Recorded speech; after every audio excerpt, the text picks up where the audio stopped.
الحمد للہ رب العالمین والصلاة والسلام علی سید الانبیاء والمرسلین اما بعد فاعوذ باللہ من الشیطان الرجیم بسم اللہ الرحمن الرحیم قال اللہ تبارک و تعالی فی القرآن المجید والفرقان الحمید وما لی لا اعبد الذی فطرنی والیہ ترجعون صدق اللہ العلی العظیم وقال اللہ تبارک و تعالی فی شان حبیبہ ان اللہ وملائکتہ یصلون علی النبی یا ایہا الذین آمنوا صلوا علیہ وسلموا تسلیما صلی اللہ علی النبی الامی وآلہ صلی اللہ علیہ وسلم صلاۃ و سلام علیک یا سیدی یا رسول اللہ۔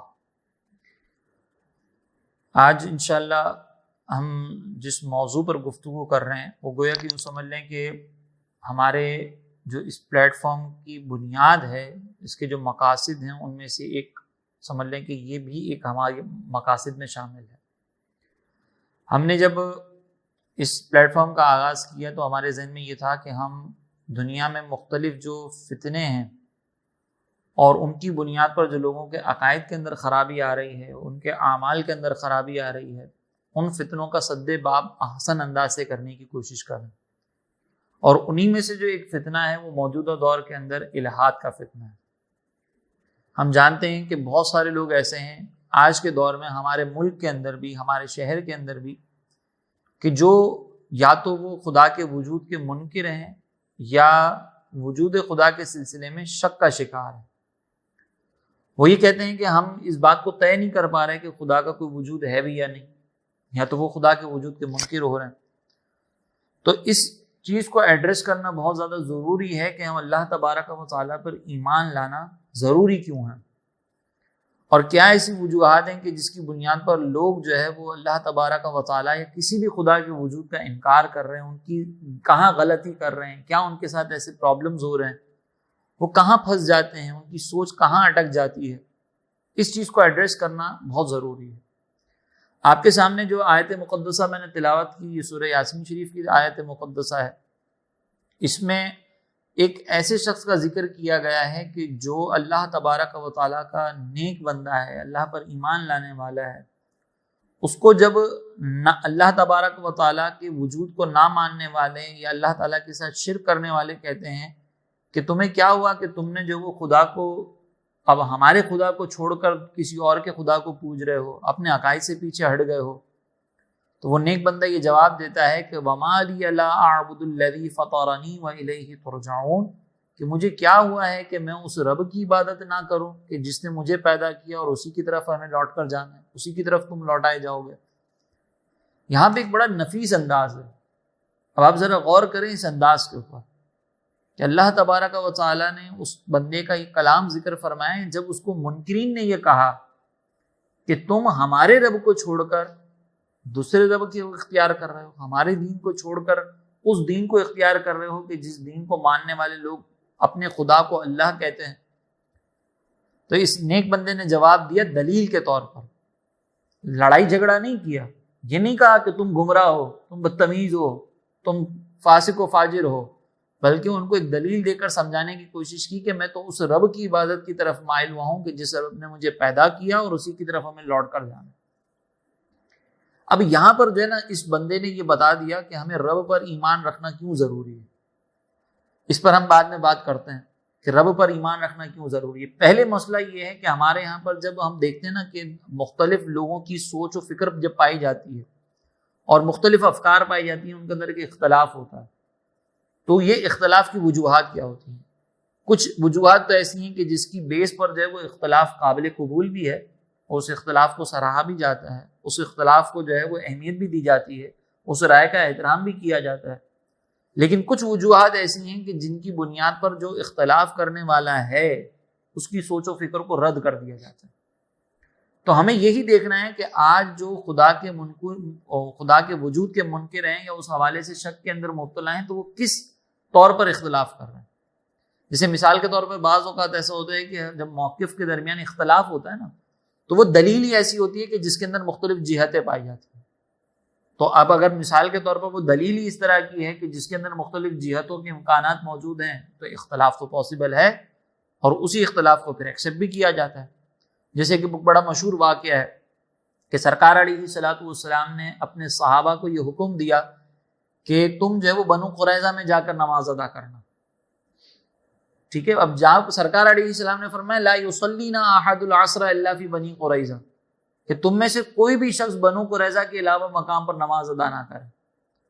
تو اب جب صحابہ کرام روانہ ہوئے تو بعض صحابہ نے درمیان میں یہ غور کیا کہ اب تو نماز عصر کا وقت ہو چکا ہے، بنو قریظہ کے محلے تک اگر ہم پہنچیں گے تو وہاں تک پہنچتے پہنچتے نماز عصر ہماری قضا ہو جائے گی.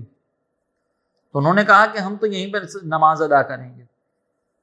تو بعض صحابہ نے کہا کہ سرکار علیہ الصلوۃ والسلام نے تو فرمایا کہ بنو قریظہ میں جا کے نماز ادا کرنی ہے، آپ یہاں پہ کیسے ادا کر سکتے ہیں؟ تو اب اس دلیل کے اندر دو چیزیں آ گئیں. ایک کہ سرکار علیہ الصلوۃ والسلام کا جو فرمان ہے ایز اٹ از، یا تو اس پر عمل کریں یا اس فرمان کے پیچھے جو حکمت ہے اس کے اوپر غور کر کے اس پر عمل کیا جائے. تو بعض صحابہ کرام نے تو کہا کہ نہیں، جب سرکار نے فرمایا ہے ہم حکمت کو نہیں دیکھیں گے، ہم تو بنو قریظہ میں ہی جا کے نماز ادا کریں گے، کہ چاہے وہ نماز قضا ہو رہی ہو، کچھ بھی ہو رہا ہو، ہم جا کے وہیں پہ ادا کریں گے. اور بعض صحابہ نے کہا کہ نہیں، سرکار کے فرمان کا مقصد یہ نہیں تھا کہ نماز قضا کر دینا، اس کا مقصد یہ تھا کہ بنو اتنی تیزی سے سفر کرو کہ تم عصر تک بنو قریظہ میں پہنچ جاؤ. تو بعض صحابہ نے اس پر عمل کیا کہ وہ ادھر ہی نماز عصر ادا کر لی اور نماز عصر کو قضا نہیں کیا. جب یہ معاملہ سرکار علیہ الصلوۃ والسلام کی بارگاہ میں آیا تو سرکار علیہ السلام نے کسی کو بھی رد نہیں کیا. تو یہ جو اختلاف ہے یہ قابل قبول بھی ہے، اور یہاں پر اختلاف کسی کی فکر میں غلطی کی وجہ سے نہیں ہو رہا، بلکہ وہ دلیل ہی ایسی ہے کہ جس کی بنیاد پر اختلاف ممکن ہے. اور یہ اختلاف عمومی طور پر شریعت مطہرہ کے جو فروعی مسائل ہیں، جو دوسرے درجے کے مسائل ہیں، ان کے اندر پایا جاتا ہے اور ایکسیپٹیبل ہے. اور اسی کی بنیاد پر ہم دیکھتے ہیں کہ امام شافعی رحمۃ اللہ تعالیٰ علیہ، امام اعظم ابو حنیفہ رحمۃ اللہ تعالیٰ علیہ یہ اختلاف کر رہے ہیں. اچھا، ایک اختلاف ہوتا ہے کہ آپ کو سامنے والے کی دلیل کا علم نہیں ہے. جب آپ کو سامنے والے کی دلیل کا علم نہیں ہے تو obvious سی بات ہے کہ آپ اس کی دلیل کو دیکھے بغیر اپنے پاس جو دلائل موجود ہیں اس کی بنیاد پر آپ فیصلہ کریں گے. اب اگر مثال کے طور پر آپ کو سامنے والے کی دلیل معلوم نہیں ہوگی، آپ اپنے دلائل کی بنیاد پر فیصلہ کر رہے ہوں گے تو اختلاف ہوگا، بالکل ہو سکتا ہے. اس کی میں ایک دنیاوی اگزامپل آپ کو دیتا ہوں، پھر اس کے بعد میں شرعی اگزامپل بھی دوں گا. دنیاوی طور پر آپ دیکھیں، باپ کا تجربہ جو ہے وہ بیٹے سے زیادہ ہوتا ہے. باپ اپنی اولاد کو بہت سارے کام اس وجہ سے منع کر رہا ہوتا ہے کہ اس کو پتا ہے کہ میرے تجربے کے مطابق یہ کام غلط ہے، لیکن باپ بعض اوقات اپنی دلیل کو بیان نہیں کر پاتا یا سمجھا نہیں پاتا، یا وہ دلیل جو ہے وہ اس وقت بیٹے کی سمجھ میں آنے کے قابل نہیں ہوتی. تو اب بیٹے کے سامنے باپ کی جو دلیل ہے منع کرنے کی وہ موجود نہیں ہے، تو بیٹا اپنے باپ سے اختلاف کرتا ہے کہ پتہ نہیں ابا جان کیوں منع کر رہے ہیں، سمجھ سے ہی باہر ہے، میں صحیح کام کرنے جا رہا ہوں، تو وہ اختلاف کرتا ہے. اسی طرح سے شریعت مطہرہ کے اندر بھی کچھ ایسا ہوتا ہے کہ بعض اوقات ایک مسئلہ جو ہے وہ ایک حدیث کی جہت سے نکالا جاتا ہے اور اس کے اوپر دوسری حدیثیں بھی موجود ہوتی ہیں، لیکن وہ دوسری حدیثیں ہمارے سامنے نہیں ہوتی. اس کی ایک ایگزامپل میں آپ کو دیتا ہوں، جیسے آرڈر پر مال بنوانا. یہ جو آرڈر پر مال بنوانا ہے، امام اعظم ابو حنیفہ رضی اللہ تعالیٰ عنہ اس کو منع فرماتے ہیں. وجہ کیا ہے؟ آپ کے پاس ایک حدیث موجود ہے کہ کوئی بھی چیز اگر موجود نہیں ہے تو جو چیز موجود نہیں ہے اس کو بیچا نہیں جا سکتا. تو جو چیز آپ آرڈر پہ بنوا رہے ہیں وہ تو ابھی بنے گی نا، ابھی تو موجود نہیں ہے. تو امام اعظم فرماتے ہیں کہ اس حدیث کے مطابق یہ چیز منع ہے، اس لیے ہم منع کرتے ہیں. لیکن امام اعظم ابو حنیفہ رضی اللہ تعالیٰ عنہ تک وہ دلائل نہیں پہنچے تھے کہ جس کی بنیاد پر یہ بے استثناء جائز ہوتی ہے. امام محمد اور امام ابو یوسف جو امام اعظم کے شاگرد ہی ہیں، ان کے سامنے وہ دلائل موجود تھے، وہ حدیثیں موجود تھیں کہ سرکار کے دور کے اندر جو ہے وہ یہ کام ہوتا تھا آرڈر پر مال بنوانے کا، اور سرکار علیہ السلام نے منع نہیں فرمایا. تو امام ابو یوسف امام محمد کہتے ہیں کہ امام اعظم کی جو دلیل ہے، جو حدیث، اس کے اندر سے ان کو ہم استثناء کریں گے، یہ ایگزمپشن ہوگی، اور پھر ہم اس کی اجازت دیں گے، اور آج ہم یہ بے استثناء کر رہے ہوتے ہیں. تو سامنے والی کی دلیل نہیں معلوم تھی، آپ نے اختلاف کیا، جیسے ہی دلیل معلوم ہوگی تو ہم دلیل کی طرف جائیں گے. یہ اختلاف بھی قابل قبول ہوتا ہے، اور یہ بھی عمومی طور پر فروعی مسائل کے اندر ہوتا ہے. لیکن کچھ اختلافات ایسے ہوتے ہیں کہ جو ناقابل قبول ہیں شریعت کی نگاہوں میں بھی اور عقل کی نگاہوں میں بھی. یعنی عقل بھی کہتی ہے کہ یہ اختلاف ہو ہی نہیں سکتا، آپ اس کے اندر اختلاف کیسے کر سکتے ہیں؟ مثال کے طور پر میں اگر آپ کو یہ ثابت کرنے کی کوشش کروں، جیسے ہم بچپنے میں نا گیم کھیلتے تھے، سامنے والے بچوں کو تھوڑا سا ٹینشن میں ڈالنے کے لیے. ہم کہتے تھے کہ تیری ہاتھوں میں انگلیاں کتنی ہیں, تو وہ گن کے بتاتا تھا 1 2 3 4 5 6 7 8 9 10, وہ یوں گنتا تھا. پھر ہم اس کو کہتے تھے کہ نہیں 11 ہیں. وہ کہتا تھا کیسے؟ تو ہم الٹی گنتی گنتے تھے. ہم یوں کرتے تھے کہ 10 9 8 7 6 اور 5 11. تو وہ کنفیوز ہو جاتا تھا کہ یار یہ کیسے کر رہے ہو. تو اب یہاں پہ ہم اس کو دلیل دے کر ہی سمجھانے کی کوشش کر رہے ہیں کہ تمہارے ہاتھ میں جو انگلیاں ہیں نا وہ 11 ہیں. لیکن کیا یہ اختلاف اگرچہ دلیل کی بنیاد پر ہے, لیکن کیا یہ دلیل قابل قبول ہے؟ نہیں. کیا یہاں پہ اختلاف ہو سکتا ہے؟ نہیں. عقل کہہ رہی ہے کہ بھائی یہ دلیل قابل قبول نہیں ہے. یہاں سے جو تم استدلال کر رہے ہو, جو طریقہ تم نے دلیل دینے کا بیان کیا ہے, وہ طریقہ غلط ہے. تم نے کہیں نہ کہیں مسٹیک کی ہے, تمہارے سوچ و فکر کے اندر غلطی ہو رہی ہے. اگر تم سیدھی کاؤنٹنگ کرو گے تو تمہارے ہاتھ میں 10 ہی انگلیاں ہیں, لیکن جب تم الٹی کاؤنٹنگ کرو گے, تم دلیل کو الٹی جہت سے دیکھو گے, تو تمہارے ہاتھ کے اندر جو ہے وہ 11 انگلیاں نظر آئیں گی تمہیں, جیسے میں نے بھی آپ کو بتایا. اب اسی چیز کو بنیاد بنا کر اب آپ دیکھیں, جو لوگ خدا کے وجود کے منکر ہو رہے ہیں وہ یہ غلطی کر رہے ہیں, دلیلوں کو الٹے انداز سے دیکھ رہے ہیں. جیسے مثال کے طور پر وہ لوگ یہ کہتے ہیں کہ اگر کائنات میں کوئی خدا موجود ہے, ان کی دلیل پہلے سمجھیے گا. وہ یہ کہتے ہیں کہ اگر کوئی خدا موجود ہے تو خدا تو ایک پاورفل ذات ہوتی ہے, اس کے پاس تو بڑی قدرت ہوتی ہے, اس کے پاس تو بڑے اختیارات ہوتے ہیں, وہ کسی کا پابند نہیں ہونا چاہیے.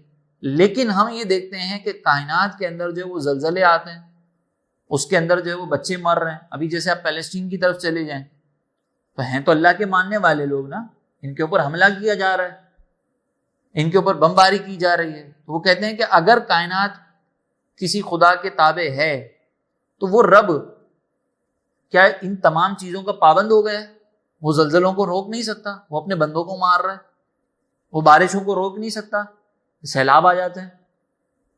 اور یہ تو سارے سائنٹیفک طور پر ہو رہے ہیں, یہ تو سائنٹیفکلی یہ ساری چیزوں کا وجود ہوتا ہے. تو اگر خدا ہے تو وہ ان سائنٹیفک چیزوں کے خلاف کیوں نہیں جاتا؟ وہ کیوں اپنے بندوں کو نہیں بچاتا؟ اس کا مطلب یہ کہ خدا نہیں ہے. آپ نے دلیل سنی؟ یعنی وہ یہ کہہ رہے ہیں کہ خدا جب پاورفل ہے تو وہ پاورفل خدا ان سائنسی چیزوں کی بنیاد پر جو خطرناک معاملات ہو رہے ہیں ان کی بنیاد پر اس کو روک کیوں نہیں رہا؟ وہ خدا پاورفل ہے تو اس پاورفل خدا کو چاہیے تھا کہ وہ سائنس کے قوانین کے پابند نہ ہو, وہ سائنس کے قوانین کے تحت نہ چلے, بلکہ وہ اپنے بندوں کو بچائے. اس کا مطلب یہ ہے کہ وہ اپنے بندوں کو نہیں بچا رہا, تو یہ دنیا جو ہے وہ کسی خدا کے حکم کے مطابق نہیں چل رہی, بلکہ یہ دنیا کس کے مطابق چل رہی ہے؟ سائنس کے اصولوں کے بنیاد, فزکس کے اصولوں کے مطابق چل رہی ہے. یہ انہوں نے دلیل کو دیکھا, وہ بھی کائنات کو ہی رہے ہیں, سسٹم کو ہی دیکھ رہے ہیں. جیسے ہم نے انگلیوں کو دیکھا تھا نا, گنتی دونوں نے انگلیوں کی تھی, لیکن ایک نے الٹی گنتی کی تھی, ایک نے سیدھی گنتی کی. جس نے سیدھی گنتی کی وہ صحیح نتیجے پہ پہنچا, جس نے الٹی گنتی کی وہ غلط نتیجے پہ پہنچا. تو کائنات کے اس سسٹم کو اگر آپ یوں دیکھ رہے ہیں کہ یہ فزکس کے تحت چل رہا ہے اور خدا کو اس فزکس کے اصولوں کے تابع نہیں ہونا چاہیے تھا, تو آپ غلطی کریں گے. لیکن اگر کائنات کے سسٹم کو یوں دیکھیں کہ یہ فزکس کی جو سسٹم ہیں ان کے اندر ذرا سی بھی لچک نہیں آتی, یہ جیسے پہلے دن سے ہیں آج بھی اسی دن سے چل رہے ہیں ویسے ہی, ایک سسٹم بن گیا ہے, ایک قانون بن گیا ہے. یہ قانون خود بخود نہیں بن سکتا, یہ اتفاق سے نہیں بن سکتا. آپ مثال کے طور پر جب بھی آپ روڈ سے نکل رہے ہیں, سگنل توڑیں گے, آپ باہر ملکوں میں چلے جائیں, آپ جب سگنل توڑیں گے تو سگنل توڑنے کے اوپر آپ کے اوپر فائن لگے گا.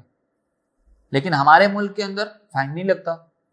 تو جہاں پر فائن لگ رہا ہے وہاں کے سسٹم کو ہم کہتے ہیں کہ زبردست سسٹم ہے. وہاں پر اگر پولیس آفیسر اپنے کسی بندے کو اس قانون سے بچانے کی کوشش کرے تو ہم کہتے ہیں کہ یہ بے ایمانی کر رہا ہے, یہ قانون کی خلاف ورزی کر رہا ہے, یہ قانون کو توڑ رہا ہے, یہ اپنے بندوں کو بچا رہا ہے. جب قانون ہے تو سب کے لیے ایک جیسا ہے, ورنہ کسی کے لیے بھی نہ ہو, اپنے بندے کو بچایا نہیں جائے گا. تو اسی طریقے سے اللہ رب العزت نے کائنات کا یہ سسٹم بنا کے دے دیا. اللہ رب العزت نے کائنات کا ایک سسٹم مقرر کر دیا. اب جو سسٹم چل رہا ہے, جو اسباب ہیں, ان اسباب کے ساتھ جو چیزیں ہوں گی وہ کبھی نہ کبھی تو آپ کو ایگزمپشن نظر آئے گی جب اللہ تبارک و تعالیٰ اپنی قدرت کا اظہار مقصد ہوگا. کبھی نہ کبھی تو یہ آپ کو ایگزمپشن نظر آئیں گی, لیکن ہر دفعہ نظر نہیں آئیں گی. ہر دفعہ کائنات کے حساب سے ہی چلے گا. جب اللہ تبارک و تعالیٰ نے ایگزمپشنز بھی وہاں پر رکھی ہیں کہ جہاں پر لوگوں کو قائل کرنا اللہ تبارک و تعالیٰ نے ظاہر فرمانا تھا کہ لوگوں کو قائل کیا جائے، ورنہ یہ کائنات ایسا نہیں ہوگا کہ اللہ تبارک و تعالیٰ اپنے بندوں کو بچا لے، کفار کو مار دے کہ جو مجھ پر ایمان لانے والا ہے اس کو میں بچاؤں گا، اس کے لیے میں سسٹم الگ کر دوں گا، باقی کے لیے سسٹم غلط. نہیں، دنیا میں سب کے لیے سسٹم ہے. تو اب آپ اسی کائنات کے اندر غور کر رہے ہیں، لیکن اس کائنات کا جو سسٹم ہے اس کو دوسری جہت سے دیکھ رہے ہیں کہ اگر ملک کا قانون ہو، کوئی پولیس والا یہ اس کے پاس اختیارات ہوں جج کے پاس کہ وہ فیصلہ کسی کے حق میں کر سکتا ہے، کسی کے خلاف کر سکتا ہے، دلائل کو ادھر سے ادھر پھیر سکتا ہے، لیکن اگر جج غلط فیصلہ کر رہا ہے، قانون کو توڑ رہا ہے اپنے بندوں کے لیے، تو ہم کیا کہتے ہیں کہ یہ جج بے ایمانی کر رہا ہے. یہ نہیں کہتے کہ جج کے پاس اختیار نہیں ہے. اگر جج اپنے بندوں کو سزا دے تو ہم یہ نہیں کہتے کہ اس کے پاس اختیار نہیں ہے، ہم کیا کہتے ہیں کہ وہ انصاف کر رہا ہے. تو اسی طریقے سے اللہ رب العزت اس کائنات کے سسٹم کو ہر ایک کے لیے برابر مقرر کیا ہے، تو وہ انصاف کر رہا ہے، وہ مجبور نہیں بنا. اب اسی کائنات کے اندر ہم نے غور کیا ہے، ہم نے گنتی جو ہے وہ سیدھی رکھی ہے، ہم نے 10 9 8 7 6 نہیں گنا، ہم نے گنتی کو کیا کرا ہے 1 2 3 4 5، تو ہم 10 انگلیوں کے نتیجے پہنچیں گے، ہم پہنچ رہے ہیں اس پر نتیجے. اچھا، اسی طریقے سے ایک اور چیز یہاں پہ جو سمجھنے والی ہے، جو منکرین خدا ہیں وہ یہ کہتے ہیں کہ انسان جو ہے اگر وہ اب اس کے پاس پہلے چونکہ معلومات لینے کے لیے کوئی چیز موجود نہیں تھی، وہ معلومات کسی ذریعے سے حاصل نہیں کر سکتا تھا، تو اس نے یہ نتیجہ گھڑ لیا کہ کائنات میں کوئی خدا موجود ہے. لیکن اب ہمارے پاس سائنس ہے، سائنس نے خدا کے بارے میں اطلاع نہیں دی، تو ہم خدا کے وجود کو کیوں مانیں؟ اب تو ہم جدید علوم کو دیکھ رہے ہیں. اب اس پر جواب یہ ہے، دیکھیں وہ خدا کے وجود کے منکر اس جہت سے ہو رہے ہیں. پہلے کیا کہہ رہے ہیں کہ پہلے لوگوں کے پاس معلومات کے حصول کے لیے اس سسٹم کو، یہ سسٹم کیسے چل رہا ہے اس کے حصول کے لیے ان کے پاس کوئی ذریعہ نہیں تھا. اب ذریعہ ہے اور ہم نے اس ذریعے سے معلوم کر لیا کہ ابھی تک خدا کے وجود کے بارے میں کوئی دلیل نہیں ملی ہمیں کہ خدا ہے یا نہیں، اس لیے ہم نہیں مان رہے، کہ پھر وہ غلط جہت پہ جا رہے ہیں. صحیح جہت کیا ہے اس کی صحیح جہت یہ ہے کہ پہلے جو افراد موجود تھے جن کے پاس دلائل نہیں تھے، وہ جن کے پاس کوئی ایسا ذریعہ نہیں تھا کہ جو ذریعہ محدود ہو، وہ اپنی عقل سے چیزوں کو دیکھتے تھے اور دیکھنے کے بعد فیصلہ کرتے تھے. تو جب عقل کسی اور چیز سے غالب ہوئے بغیر فیصلہ کرتی ہے نا، تو وہ عقل جو وہ فیصلہ کرتی ہے نا، وہ نیچر ہوتا ہے. وہ کیا ہوتا ہے؟ نیچر. وہ اصل ہوتی ہے کہ آپ کی عقل نے کسی اور چیز کو غالب ہوئے بغیر فیصلہ کیا. جیسے مثال کے طور پر اگر آپ غصے کے اندر ہوں تو آپ اپنے بیٹے کو بھی بعض اوقات مارتے ہیں، اس کو بھی بہت زیادہ زور سے تھپڑ مار دیں گے. لیکن اگر آپ پیار محبت میں ہوں اور اگر آپ کے بیٹے کو زور سے کچھ لگ جائے، آپ کو کوئی غصہ نہیں ہے، آپ کا بیٹا کہیں سے ٹکرا گیا، گر گیا، تھپڑ آپ نے مارا تھا تب بھی بیٹے کے جسم پر نشان تھے، لیکن اس وقت آپ کے اوپر غصہ تھا. اب آپ کے اوپر غصہ نہیں، وہ والی تکلیف آپ کو نظر نہیں آ رہی تھی، یہ والی تکلیف آپ کو نظر آ رہی ہے. تو جب آپ کے اوپر غصہ غالب ہوا، آپ کی عقل نے غلط فیصلہ کیا کہ بیٹے کو اذیت ہو رہی ہے، ہونے دو، مار رہا ہوں میں، زور سے مار رہا ہوں، مارنے دو. لیکن جب عقل اس پر غصہ غالب نہیں تھا تو آپ کی عقل نے صحیح فیصلہ کیا کہ نہیں، ابھی بہت چھوٹا ہے، اس کی جو تکلیف ہے اس سے مجھے بھی تکلیف ہو رہی ہے، میری اولاد. تو جب کائنات کے پاس، لوگوں کے پاس سائنس نہیں تھی، تو سائنس ان کی عقل پر غالب نہیں ہوئی تھی، تو وہ کائنات کے سسٹم کو دیکھ کر صحیح نتیجے پہ پہنچ رہے تھے کہ یار اچھا. دوسری بات یہ کہ وہ کہہ رہے ہیں کہ لوگوں نے گڑھ لیا تھا یہ نتیجہ، لوگوں نے خدا کے وجود کا نظریہ گڑھ لیا تھا. گڑھنے کی جو چیز ہوتی ہے نا، وہ لمیٹڈ لوگوں کے اندر ہوتی ہے. جو وجود کسی چیز، مثال کے طور پر میں حدیث گڑھ رہا ہوں تو وہ بہت بڑے پیمانے پر نہیں پھیلتی. اگر پھیلتی ہے تو پتہ چل جاتا ہے کہ یہ جھوٹی بات ہے، اس کی کوئی سند نہیں ملتی ہمیں. لیکن جو چیز بڑے پیمانے پر پھیل جائے اور ان لوگوں کے درمیان پھیلی ہو جن کے آپس میں رابطے بھی نہ ہوں، تو پھر وہ گڑی ہوئی چیز نہیں ہوتی، وہ ہوتی ہے نیچر، وہ ہوتی ہے فطرت. اب اس وقت جو ہے لوگ اب اس چیز کو سامنے رکھیے گا. اب منکرین یہ کہتے ہیں کہ اس وقت ان کے پاس علم کا ذریعہ نہیں تھا، اب علم کا ذریعہ ہے. ہم یہ کہتے ہیں کہ اس وقت ان کو جو عقل ہے وہ کسی ذریعے سے غالب نہیں ہوئی تھی، اس سے صحیح نتیجے پر پہنچی تھی. اب آپ کی عقل جو ہے وہ اس سائنس سے اتنی متاثر ہو چکی ہے کہ آپ یہ کہہ رہے ہیں کہ جو سائنس کہے گی وہ ہم مانیں گے، ورنہ کچھ مانیں گے نہیں. حالانکہ اب سائنس کی تحقیق کر لی جائے تو سائنس ہی خود کہتی ہے کہ ہم ابھی بہت ساری چیزوں کو دریافت کر رہے ہیں. اس کا مطلب سائنس کے نتیجے 100% حتمی نہیں ہیں.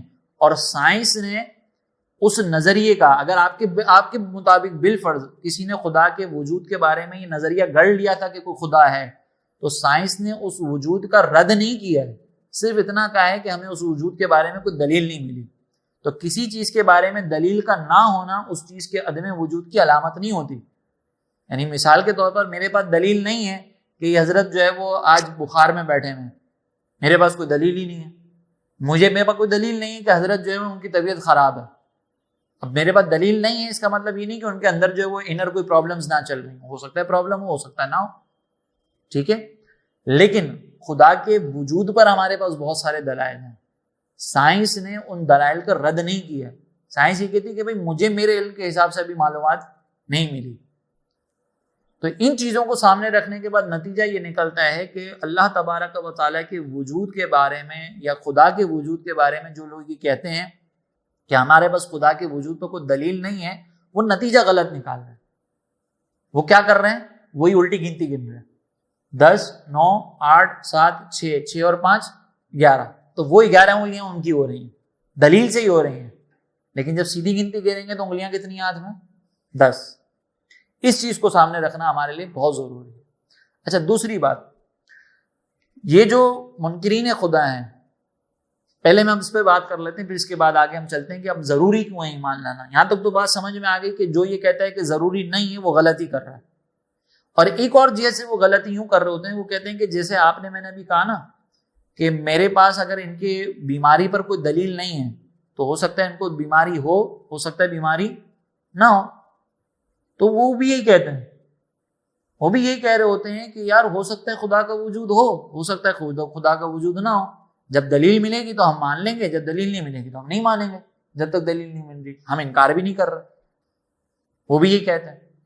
تو یہاں پر ان کے لیے عرض یہ ہے کہ دیکھیں خدا کا جو وجود ہے یا جو خدا کے بارے میں جو نظریہ ہے وہ کیا ہے کہ وہ رب اتنا زبردست اختیار رکھنے والا ہے کہ اگر کوئی اس کا منکر اس کے پاس پہنچے گا، جیسے یہاں پہ فرمایا نا کہ میں اس رب کی عبادت کیوں نہ کروں جس نے مجھے پیدا کیا ہے. ایک تو دلیل یہ ہے کہ میں اس رب کی عبادت کیوں نہ کروں جس نے مجھے پیدا کیا ہے اور مجھے اسی کی طرف جانا ہے.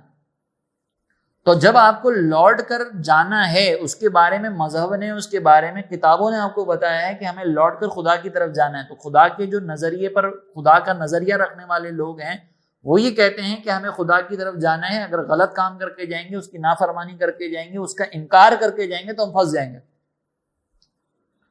اور جو منکرین ہیں وہ کیا کہتے ہیں؟ ہمارے پاس دلیل نہیں ہے، جب دلیل ہوگی مان لیں گے. لیکن ان کے پاس اس بات کا جواب بھی نہیں ہے کہ اگر وہ مر جائیں گے تو مرنے کے بعد کیا ہوگا.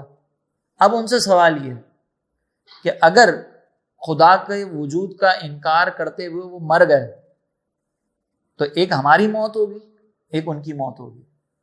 ہماری موت میں اور ان کی موت میں بڑا فرق ہوگا. جب ہم مریں گے نا تو انشاءاللہ ہم تو خدا کے وجود پر ایمان رکھتے ہیں، تو ہم اگر اللہ تبارک و تعالیٰ کی اطاعت و فرما برداری میں ہی اس دنیا سے جائیں گے تو انشاءاللہ جنت ہماری منتظر ہے. اور اگر بالفرض وہ لوگ یہ کہتے ہیں کہ آپ کے مرنے کے بعد کچھ بھی نہیں ہونا، تو پھر تو کچھ بھی نہیں ہونا، نہ ان کے ساتھ ہونا نہ ہمارے ساتھ ہونا. لیکن ہمارا تو ایمان ہے نا کہ ہمارے مرنے کے ساتھ ہمیں جنت بھی ملے گی. مسئلہ ہے ان کے لیے. اب اس کو تھوڑا اور میں آسان مثال میں سمجھاتا ہوں کہ مثال کے طور پر میں حضرت کو کہوں کہ آپ باہر جائیں گے نا تو باہر ایک شخص کھڑا ہوا ہے جو آپ کے جیب میں جتنی بھی مال ہے نا وہ سارا آپ سے لے لے گا، وہ گن لے کے کھڑا ہوا ہے.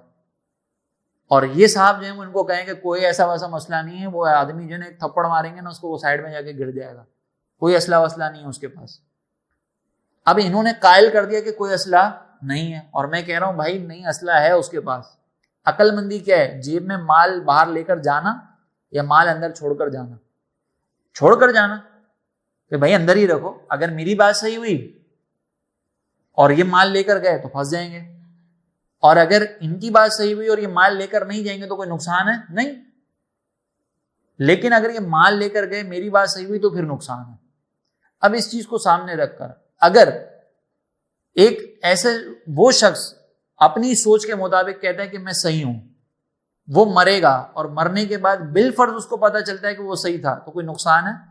اس کا کوئی نقصان نہیں. لیکن اگر اس کو پتا چلے گا اور یقیناً پتا چلے گا کہ جب وہ مرے گا نا تو پھر سامنے خدا کا وجود ہے، تو پھر تو وہ پھنسے گا. تو سائنس نے رد بھی نہیں کیا، سائنس نے ثابت بھی نہیں کیا، تو بھی عقل مندی کا تقاضا یہ ہے، عقل یہ کہتی ہے کہ بھئی خدا کے وجود پر ایمان رکھ کے اس دنیا سے جائیں۔ تو ہر اعتبار سے اگر ہم عقل کو صحیح استعمال کریں گے نا تو ہمارے نتائج صحیح نکلیں گے۔ اب یہ جو منکرین ہیں ان کے ساتھ پرابلم یہ ہوتی ہے کہ کوئی بیوقوف لوگ نہیں ہوتے، بیوقوف لوگوں سے مراد نہیں یہ ہے کہ یہ جو لوگ ہیں نا یہ پڑھتے بہت ہیں، اور پڑھنے کے بعد یہ سمجھتے ہیں کہ ہمارے پاس چونکہ معلومات کا ذخیرہ ہو گیا نا تو ہم نتیجہ بھی نکال سکتے ہیں۔ اور یہ آپ کو ہر اس گمراہ شخص کے اندر چیز نظر آئے گی کہ جو چرب زبان ہو، جس کو کتابوں کے ریفرنسز یاد ہوتے ہوں، جو بڑی زبردست طریقے سے اپنا مقدمہ بیان کرنے کی صلاحیت رکھتا ہو، تو وہ یہ سمجھتا ہے کہ چونکہ مجھے بہت ساری چیزیں جو وہ زبانی طور پر یاد ہیں، مجھے بہت سارے ریفرنسز زبانی طور پر یاد ہیں، میں بڑے زبردست طریقے سے اپنا مقدمہ بیان کر سکتا ہوں، میرے پاس اسپیکنگ پاور بہت اچھی ہے۔ تو ان ساری چیزوں کے بعد وہی سمجھتا ہے کہ جب میرے پاس اسپیکنگ پاور اچھی ہے، میرے پاس معلومات اچھی ہے، میری جو ہے نا وہ ذہانت اچھی ہے، تو میں نتیجہ بھی صحیح نکال سکتا ہوں۔ یہ ضروری نہیں ہوتا کہ آپ نتیجہ بھی صحیح نکال سکتے ہو۔ امام اعمش رضی اللہ تعالیٰ عنہ یہ بہت بڑے محدث ہیں اور امام اعظم کے شاگردوں میں اساتذہ میں ان کا شمار ہوتا ہے۔ امام اعظم ابو حنیفہ کے اساتذہ میں اور بڑے محدثین میں شامل ہیں۔ ان کو کہا جاتا ہے حافظ الحدیث۔ کیا کہتے ہیں؟ اور حافظ الحدیث پتہ ہے کون ہوتا ہے؟ حافظ الحدیث یہ نہیں ہوتا کہ جس کو بس یہ پتا ہو کہ جناب وہ یہ چند حدیثیں یاد کر لیں، اس نے 1,00,000 حدیثیں یاد کی ہوئی ہوتی ہیں، صحیح حدیث ہے، وہ کہلاتے ہیں حافظ الحدیث۔ اور 1,00,000 صحیح حدیثیں یوں یاد نہیں کی ہوئی کہ انما الاعمال بالنیات۔ دوسری حدیث میں سرکار علیہ الصلوۃ والسلام نے فرمایا کہ المسلم من سلم المسلمون من لسانہ و یدہ۔ پھر تیسری حدیث میں سرکار نے یہ فرمایا نہیں، اس کو یہ پتا ہوتا ہے کہ یہ جو حدیث میں نے بیان کی ہے اس حدیث کے راوی کون ہے، یہ راوی کی پوری چین کیا چل رہی ہے، اور پھر اس راوی کے والد کا نام کیا ہے، اس کے بارے میں دیگر محدثین نے کیا فرمایا۔ اس طریقے سے اس کو 1,00,000 حدیثیں یاد ہوں تو وہ کیا کہلاتا ہے؟ حافظ الحدیث۔ ایک مرتبہ امام اعمش رضی اللہ تعالیٰ عنہ جو حافظ الحدیث تھے، جنہوں نے حدیثوں کا بہت بڑا ذخیرہ اپنے ذہن میں موجود رکھا ہوا تھا ان کے راویوں کے نام کے ساتھ تفصیل کے ساتھ، وہ ایک مرتبہ امام اعظم کی بارگاہ میں اور کسی مسئلے پہ گفتگو ہو رہی تھی، تو امام اعظم رضی اللہ تعالیٰ عنہ نے فرمایا کہ مسئلہ جو آپ بیان کر رہے ہیں نا وہ ایسے نہیں ہے، بلکہ مسئلے کا اصل حکم یہ ہے۔ تو امام اعمش نے کہا کہ آپ نے جو حکم بیان کیا وہ کہاں سے بیان کیا؟ تو کہا انہی حدیثوں سے تو بیان کیا جو آپ بیان کرتے ہیں، آپ نے یہ حدیثیں بیان کی تھیں اس میں سے۔ تو امام اعمش نے کہا کہ تم جو فقہا ہو نا، ہم محدثین جو ہے وہ میڈیکل اسٹور والے ہیں اور تم فقہا اصل میں طبیب ہو۔ اب آپ ذرا غور کریں کہ جو میڈیکل اسٹور والا ہوتا ہے نا وہ دوائیوں کے نام آپ کو بتا سکتا ہے، وہ آپ کو یہ بھی تھوڑا بہت بتا دے گا کہ بھائی آپ کو اگر بخار ہے نا تو یہ والی دوائی چل سکتی ہے، لیکن آپ کو یہ نہیں بتا سکتا کہ یہ بخار کی وجہ کیا ہے۔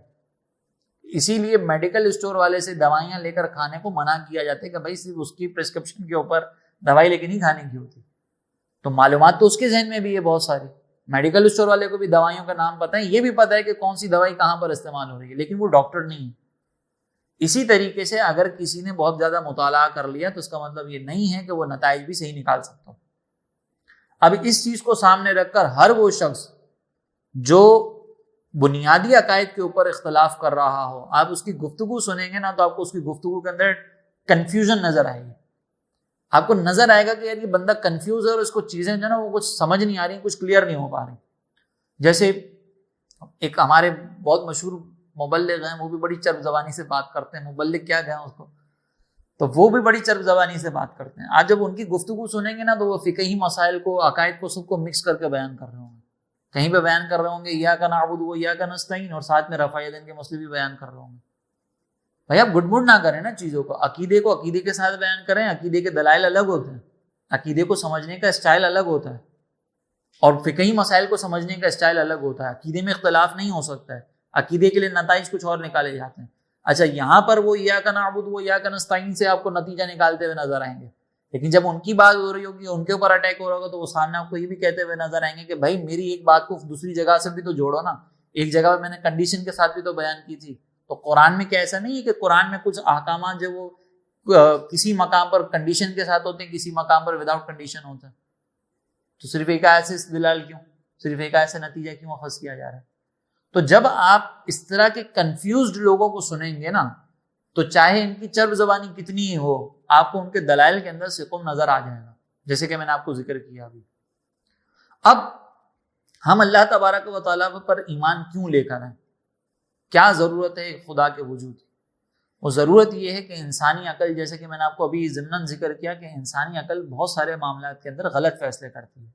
اور ابھی ہم نے پچھلے بیان کے اندر سنا تھا کہ ہماری زندگی کا مقصد کیا ہے؟ اللہ کی عبادت کرنا، بندگی کرنا.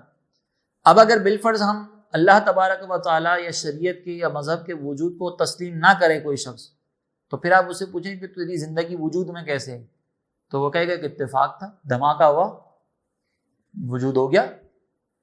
مطلب ابھی تو ہم تو جیسے وجود میں آئے نا، تو ہمارا تو وجود کا باقاعدہ ایک پراپر سسٹم ہے نا کہ ہماری تو پیدائش ہو رہی ہے، تولد ہو رہا ہے. لیکن جو پہلے انسان وجود میں آئے تھے وہ بندر کے طور پر وجود میں آئے تھے، آہستہ آہستہ ترقی کرتے کرتے وہ انسان بن گئے. پھر اب وہ آہستہ آہستہ ترقی کرتے ہوئے پتہ نہیں کیا بنیں گے. تو سوال یہ کہ بھائی یہ بندر جو آج کے دور میں موجود ہے یہ کب انسان بنیں گے؟ خیر بہرحال یہ تو بات اور کہیں چلی جائے گی. لیکن جو اللہ تبارک و تعالیٰ یہ مذہب کے وجود کو نہیں مانتا، اس سے جب آپ یہ پوچھیں گے نا کہ زندگی کیسے وجود میں آئی، اس کا کیا پیچھے مقصد تھا، تو اس کے پاس اس کا کوئی جواب نہیں. تو اب جب انسان کی زندگی کا کوئی مقصد نہیں ہے، انسان کی زندگی کا کوئی مقصد نہیں ہے، اسی طریقے سے جانور کی زندگی کا بھی کوئی مقصد نہیں ہے، تو پھر انسان جانور سے افضل کیسے؟ یہ تو ہر کوئی مانتا ہے کہ بھئی انسان بہتر ہے. اگر آپ کسی جانور پر ظلم کر رہے ہیں نا، تو آپ کو کہے گا یار تم تو انسان ہو، تمہیں تو شرم آنی چاہیے تھی، تم ایک بے زبان پہ ظلم کر رہے ہو. اب یہ وہ شخص کہتا ہے کہ جو چاہے وہ خدا کے وجود کو مانتا ہو یا نہ مانتا ہو، تو انسان کس بنیاد پر افضل ہے؟ اس کے مرنے کے بعد بھی سب ختم ہے، جانور کے مرنے کے بعد بھی ختم ہے، تو انسان میں اور جانور میں کیا فرق ہے؟ اس کا جواب خدا کے وجود کے بغیر نہیں دیا جا سکتا. اس کا جواب اللہ تبارک و تعالیٰ کی طرف سے ملنے والی معلومات کے بغیر نہیں دیا جا سکتا. اس کا جواب ہمارے رب نے دیا، جو بھی ہم نے سنا ہمارے رب نے ہمیں بتایا. اور پھر جب ہم نے مان لیا کہ ہماری زندگی کا ایک بنیادی مقصد ہے، اس مقصد کے حصول کے سلسلے میں بعض اوقات جو عقل ہے وہ ہمیں طرح طرح کے مقامات پر جو ہے وہ غلط گائیڈ کرتی ہے. تو اس کے لیے ضروری ہے کہ ہمارے پاس ایک ایسی گائیڈ لائن موجود ہو کہ جو گائیڈ لائن ہمیں اس بات کی طرف نشاندہی کرے کہ جہاں پر عقل غلطی کر رہی ہے تو وہ گائیڈ لائن ہمیں سنبھالے کہ یہاں پہ تمہاری عقل کا وجود اب ختم ہو چکا ہے، عقل کی حدود ختم ہو چکی ہیں. اب عقل کی حدود جب ختم ہو گئی ہیں تو اس کے بعد اب یہاں سے ہماری تعلیمات شروع ہوتی ہیں، یہاں سے پھر وحی آتی ہے، پھر وحی کی بنیاد پر تم آگے چل سکتے. اسی لیے ہم دیکھتے ہیں کہ بہت ساری برائیاں تو ایسی ہیں کہ جو ہمیں عقل سے سمجھ میں آ جاتی ہیں، لیکن بہت ساری برائیاں عقل سے سمجھ میں نہیں آتی ہیں، لیکن جب ہم اس پہ غور و فکر کرتے ہیں، جب اس پر عمل کر کے دیکھتے ہیں، اس سے بچ کر دیکھتے ہیں، کوئی نیکی ایسی ہے کہ جو عقل سے سمجھ نہیں آ رہی لیکن ہم کر کے دیکھتے ہیں، تو پھر ہمیں بعد میں پتہ چلتا ہے کہ اس کا وجود ہے، اس کا کوئی فائدہ ہے. جیسے مثال کے طور پر نماز پڑھ کے آپ دیکھیں، نماز پڑھنی ہے یہ عقل فیصلہ نہیں کر سکتی، لیکن جب آپ نماز پڑھ لیتے ہیں تو اس نماز کی بہت ساری برکتیں ہم اپنی زندگی میں دیکھتے ہیں. جب ہم روزہ رکھتے ہیں تو روزہ رکھنا ایک عبادت کا طریقہ ہے، عقل نہیں بتا سکتی، لیکن جب ہم روزہ رکھتے ہیں وحی پر عمل کر کے تو ہمیں اس کی برکتیں نظر آتی ہیں. اور یہ برکتیں لفظوں میں نہیں بتائی جا سکتی، جب تک آپ پریکٹیکل نہیں کریں گے نا جب تک نہیں ہو سکتا. اس کی بس میں ایک آخری ایگزامپل دے کے اپنی گفتگو کو سمیٹ کے ختم کرتا ہوں. ابھی پیلسٹین پہ جو ہو رہے ہیں سارے ایشوز، تو ایک تو یہ جہت ہے کہ ہم اس اعتبار سے دیکھیں کہ یار مسلمانوں پر حملے ہو رہے ہیں، مسلمانوں پر ظلم ہو رہا ہے، لیکن اس کی ایک دوسری جہت وہ یہ ہے کہ ویسٹ کے اندر کچھ ایک ویڈیو میرے پاس آئی تھی کہ جو ویسٹ کے انفلوئنسرز ہیں نا، وہ یہ کہہ رہے ہیں کہ ہم ان مسلمانوں کے اندر جو ایک جذبہ ہے نا، ان کی اولادیں شہید ہو رہی ہیں، ان کے بچے شہید ہو رہے ہیں، لیکن اس کے باوجود کہہ رہے ہیں الحمدللہ. ایک ماں کھڑی ہو کر یہ اعلان کر رہی ہے کہ میرے بچے نے جو نا وہ اللہ کی راہ میں مسجد اقصیٰ کی حفاظت میں شہادت حاصل کی ہے، میں اس پر اللہ کا شکر ادا کرتی ہوں. تو وہ انفلوئنسرز خواتین نے یہ کہا کہ جب ہم یہ جذبہ دیکھ رہے تھے نا تو ہم نے قرآن کو پڑھنا شروع کیا، اور ہم قرآن کو پڑھ رہے ہیں. اور اس میں ایک خاتون کا یہ انٹرویو آیا، وہ یہ کہہ رہی تھی کہ آج قرآن کو پڑھتے ہوئے مجھے دوسرا دن ہوا ہے، اور میں نے قرآن کو پڑھنے کے بعد جیسے ہی ایمان قبول کیا ہے تو میری دل کی دنیا بدل گئی. تو ایک طرف تو یہ ہے کہ مسلمانوں پر حملہ ہو رہا ہے، مسلمانوں پر ظلم ہو رہا ہے، لیکن ایک طرف انہی کا جذبہ ہے کہ ان کے جذبوں کو دیکھ کر جو ہے وہ وہاں پہ کفار مسلمان ہو رہے ہیں، وہ اسلام کے قریب آ رہے ہیں، اسلام کا سافٹ رویہ نظر آ رہا ہے. اگرچہ ہمیں اس وقت خاموش نہیں رہنا چاہیے تھا، لیکن سمجھانے کے لیے کہ جو دل کی جو فیلنگز ہوتی ہیں نا، یہ وہی بتا سکتا ہے کہ جس نے فیل کیا ہو. اس بوڑھی خاتون نے کبھی فیل نہیں کیا تھا لیکن جب اس نے کہا کہ میں نے جب شہادت دی، میں نے ایمان قبول کیا، تو مجھے جو اندر ایک کمی محسوس ہوتی تھی نا وہ ختم ہو گئی ایک پورا عرصہ گزارنے کے بعد۔ تو اللہ تبارک و تعالیٰ کے وجود کو تسلیم کرنے کے لیے ہمارے پاس دلائل بہت سارے ہیں۔ ہماری ضرورت ہے کہ ہم اللہ کے وجود کو تسلیم کریں، خدا کے وجود کو مانیں۔ اگر نہیں مانیں گے تو ہم تباہ ہوں گے۔ یہاں پر ایک اور آخری میں بس میں بات ذکر کروں کہ یہ جو کہتے ہیں کہ بھائی منکرین خدا جو ہے وہ انہوں نے خدا کی بعض اوقات کامل معرفت حاصل نہیں کی ہوتی، تو ہم انشاءاللہ آئندہ والے جو ٹاپکس ہیں ہمارے، کہ آئندہ جو ٹاپکس ہیں ہم اس پر بات کریں گے تاکہ خدا کی معرفت کامل طور پر ہمیں حاصل ہو سکے کہ خدا کی ذات کا نام ہے۔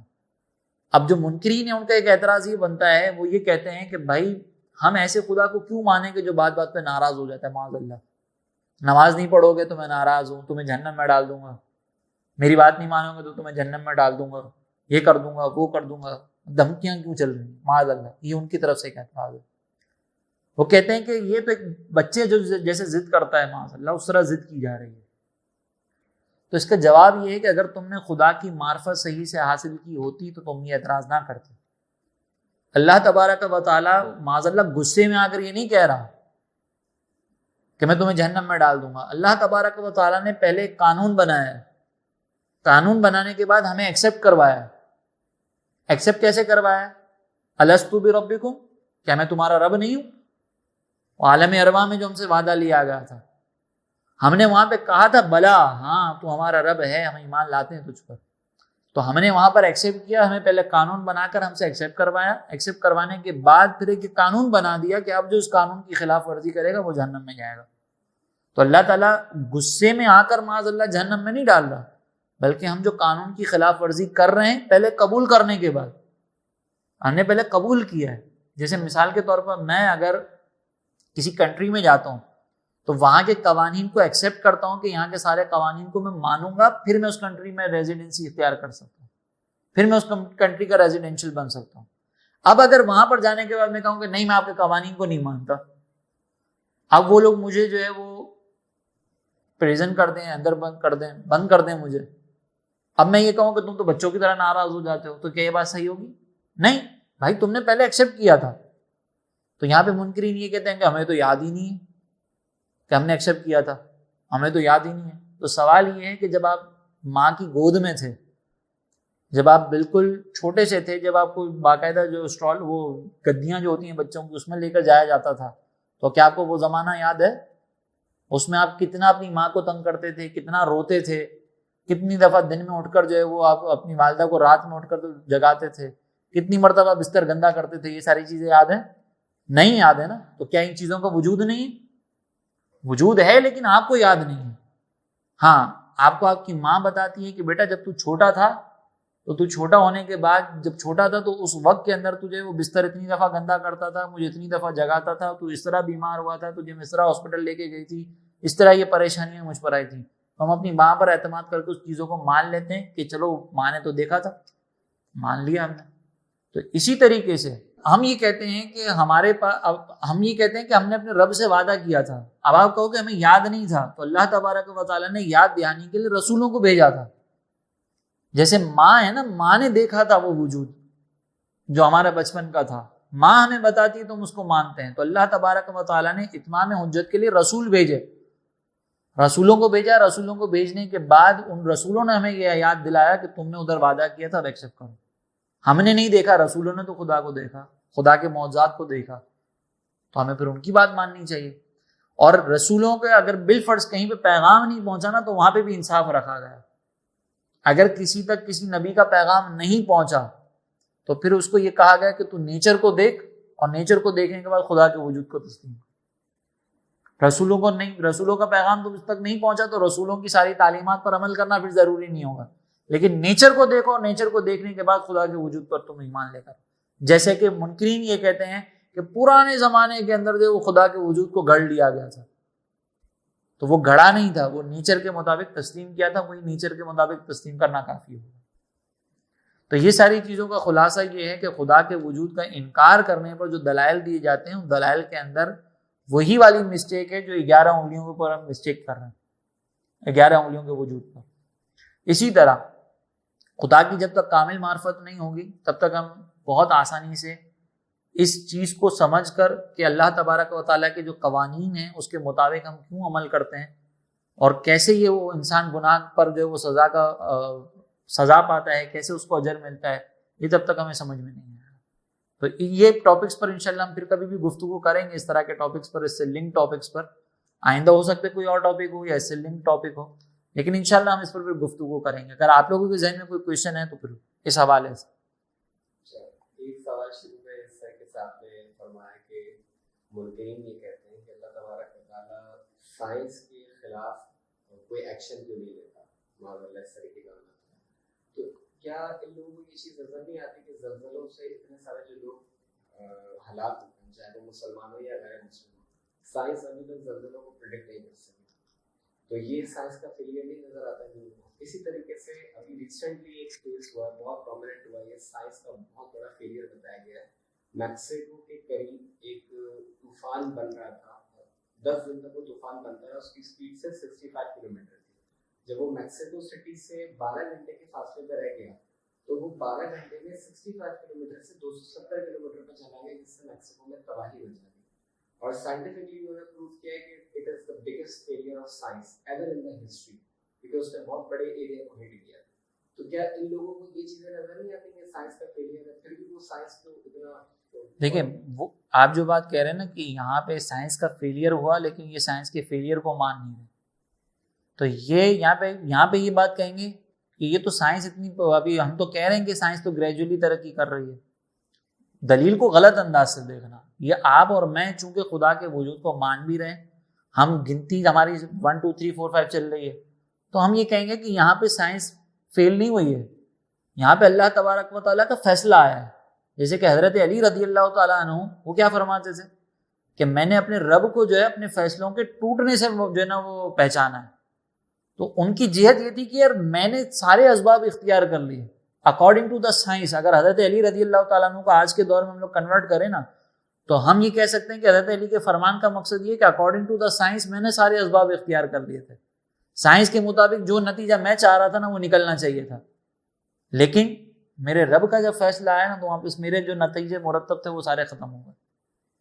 اسی طریقے سے یہ ہم دیکھ رہے ہیں نا، کیونکہ ہماری عقل صحیح کام کر رہی ہے، ہماری عقل صحیح کام کر رہی ہے. وہ یہاں پہ یہ کہیں گے کہ بھائی سائنس تو ابھی ترقی کر رہی تھی، ہم نے تو پہلے ہی دعویٰ کیا ہوا تھا. وہ یہ نہیں دیکھیں گے کہ اللہ تبارک و تعالیٰ نے ان کے فیصلوں کو غلط کیے، وہ یہ الٹا دیکھیں گے اس کو بھی، کیونکہ وہ خدا کے وجود کو ماننا نہیں چاہتے. بعضوں کا جو بہت زیادہ پڑھا ہوا ہوتا ہے نا یا بہت زیادہ اسٹڈی کیا ہوا ہوتا ہے، وہ اپنے آپ وہ یہ نہیں چاہتا کہ مجھے کسی طریقے سے غلط ثابت کر دیا جائے، سمجھ رہے ہو؟ اور وہ اپنی اس بات کو تسلی یہ دیتا ہے کہ دیکھو پہلے میں خدا کو مانتا تھا، اب میں خدا کو نہیں مانتا ہوں، تو میں نے تو اپنے آپ کو غلط ثابت کیا. حالانکہ اس نے اپنے آپ کو غلط ثابت نہیں کیا، پہلے وہ خدا کو مانتا تھا، لوگوں سے سن کے مانتا تھا. اگر اس نے واقعی اسٹڈی کر کے خدا کو مانا ہوتا تو وہ کبھی خدا کے وجود کا منکر نہیں ہوتا. سمجھ رہے ہیں؟ تو یہ ایک ان کے اندر پرابلم ہوتی ہے. ایک لاسٹ کوسچن ہوتا ہے، آپ نے فرمایا جس طریقے سے پیلسٹین میں لوگ شہید ہو رہے ہیں تو ویسٹ کے اندر لوگ اس سے اسلام سے انسپائر ہوئے، تو کیا ہم اس کو وائس ورسا بھی دیکھ سکتے ہیں اس جہت کے ساتھ کہ جو مسلمان شہید ہو رہے ہیں تو گویا کہ اللہ تبارک و تعالیٰ یہ بھی آزمائش کرنا چاہ رہا ہے دیگر مسلمانوں کی کہ اب وہ ہوش کے ناخن لیں یا وہ ان کا ساتھ دیں، لیکن وہ کسی بھی طریقے سے ساتھ دینے کو تیار نہیں ہے. کافی مسلم ممالک کو اپنی ڈگر پہ چلے گا، تو کیا اس جہت سے بھی اس کو دیکھا جا سکتا ہے؟ بالکل اس جہت سے بھی دیکھا جاتا ہے. اور یہاں پر ایک پہلے تو یہی جہت ہے کہ ہمارے لیے بھی ایک آزمائش ہے، لیکن یہاں پر ایک سوال اور پیدا ہوتا ہے اگر ہم ان کی ہماری آزمائش کے لیے وہاں پہ بچے کیوں مارے جا رہے ہیں؟ ہماری آزمائش کے لیے وہاں پہ بچے کیوں مارے جا رہے ہیں؟ تو اس کا جواب سمپل یہ ہے کہ بھئی ہماری آزمائش کے لیے وہاں پہ بچے مارے نہیں جا رہے، بلکہ ان کے بارے میں تو ازلی فیصلہ تھا کہ ان کو اس ٹائم پر جس دنیا سے رخصت ہونا تھا. ہمیں تو اللہ تبارک و تعالیٰ نے پہلے ہی ہمارے رب نے ہی بتا دیا، جس خدا کو ہم مانتے ہیں نا اس رب نے ہمیں پہلے ہی بتا دیا کہ یہ زندگی تمہارے لیے ہے ہی نہیں، اصل یہ تمہارے لیے امتحان گاہ ہے. اب اس میں امتحان کیسا ہوگا وہ ہر ایک کی جتنی طاقت ہوگی اس کے مطابق ہوگا. ان کی طاقت یہ تھی، ان کے لیے آزمائش یہ ہے کہ ان کے اوپر اس طرح کی چیزیں مسلط ہوں. ان کی طاقت یہ تھی، یعنی وہ یونیورسٹی لیول کے لوگ تھے نا، اور ہم نرسری میں پڑھنے والے لوگ ہیں، تو ہماری آزمائش یہ ہے کہ ہم جاگ رہے ہیں کہ نہیں جاگ رہے. تو اب اگر آپ یہ کہو کہ بھائی ہماری آزمائش کے لیے ہمیں مارا جانا چاہیے، تو بھائی ہم نرسری کے لوگ ہیں، ہماری آزمائش، ہم اتنی بڑی آزمائش پہ اتر نہیں سکتے تھے. یہ بھی اللہ نے قانون بنایا ہوا ہے کہ جس کے اندر جتنی طاقت ہوگی اتنا ہی آزمایا جائے گا. اگر یہ ہم پر آتے نا تو شاید ہم لوگوں کی زبان پر شکوہ ہوتا، لیکن وہاں پر آ رہا ہے وہ الحمدللہ کہہ رہے ہیں. تو ان کے اندر اتنا جذبہ تھا، اللہ تبارک و تعالیٰ نے ان کے اوپر ویسی آزمائش ڈالی ان کے جذبے کے اعتبار سے. اور یہ ان کے لیے آزمائش کے ساتھ ساتھ ہمارے لیے اس جیسے آزمائش ہے کہ ہم کھڑے ہو رہے ہیں کہ نہیں ہو رہے. تو آپ کو یہ سمجھنا ہوگا کہ جو بھی چیز ہو رہی ہے وہ قانون کے مطابق ہو رہی ہے، قانون سے ہٹ کے نہیں ہو رہی. اور وہ قانون کس نے بنایا؟ ہمارے رب نے بنایا.